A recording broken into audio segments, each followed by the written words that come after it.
Hey guys, how you going? Hope you're all doing very well. This evening I'm going to be doing another movie review. This movie is a horror film from the UK, English language, released in the year 2019, directed by Rose Glass, and this film is called Saint Maud. So Saint Maud is about a live-in nurse named Maud. Now, she never used to be religious in her past, she was very wayward, but since finding the Word of God, she feels as though she's living a much better life. And so she's looking after a terminally ill patient. Now, this terminally ill woman, she's very depressed. She used to be a very, very high-level dancer, but now she's only been given weeks to live. So she's very concerned. She's not overly religious, and she's worried about what's going to happen to her once she passes away. So Maud is preaching the Word, telling her that if she gives in to God, that God will look after her soul. And so this woman is skeptical at the start, but she starts to believe more and more of what Maud is saying. And the more that this woman believes Maud, the more that delusions of grandeur are starting to set in. So Maud sees it as her life goal to save this woman's soul, even if it means using very dangerous methods. So what happens at that point on, and whether or not the woman's soul can be saved, is something you're going to have to find out for yourself, because that's as far as I'm going with my synopsis. Now my thoughts on Saint Maud.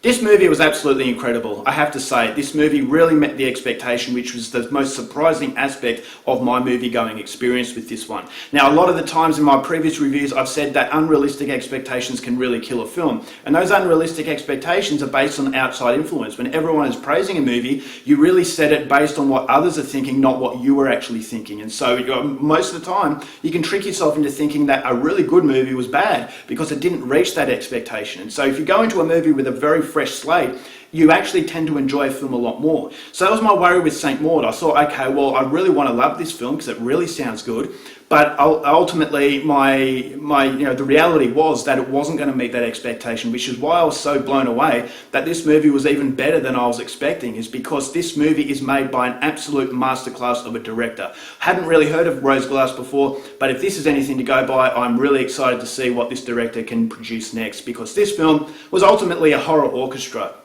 You've got the soundtrack, which was one of the best dictating sort of soundtracks I had heard in a very long time. You've got the atmosphere that was so engulfing. I felt as though I wanted to get away from this really stressful situation, but there was the invisible net that was just pulling me back. And I was trying to get out, but the director refuses to let you go. And so the orchestral sort of horror moments just blend in together to make a really three-dimensional experience. And it's an experience that actually made me think, is because it's a film that does look at religion. And I like the fact that the director wasn't just bagging religion, which a lot of films do. A lot of films go out there to show you how bad religion is, that, fanatical sort of religious people are not to be trusted, which is ultimately true. When it goes into fanaticism, that's ultimately a bad thing. But what the film does, it doesn't necessarily bag religion, it's bagging that fanaticism. And that fanaticism is down to the fact that broken people want a sense of belonging. And when they find something, especially in religion, it's giving them the excuse to act out what they want.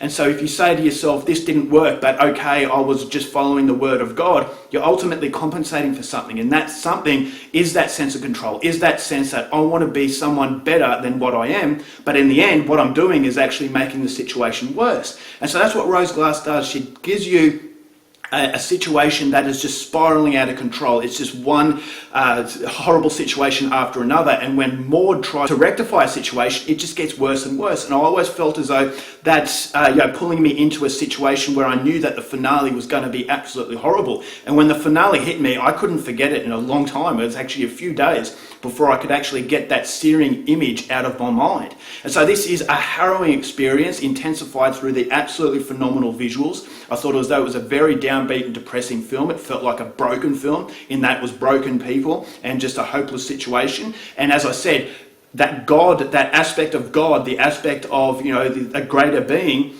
and you're saying as though that greater being is controlling you, is that you're going to save someone's soul, but ultimately that's not realistic. And so you get the sense that Maud is going down a path of delusion. And that delusion is very dangerous because it's shaping her decisions, and it's getting more and more intense and more frightening. And so the film does have a very strong psychological approach. I thought the script was absolutely phenomenal. The acting from Morford Clark especially was second to none. She was a very vulnerable individual.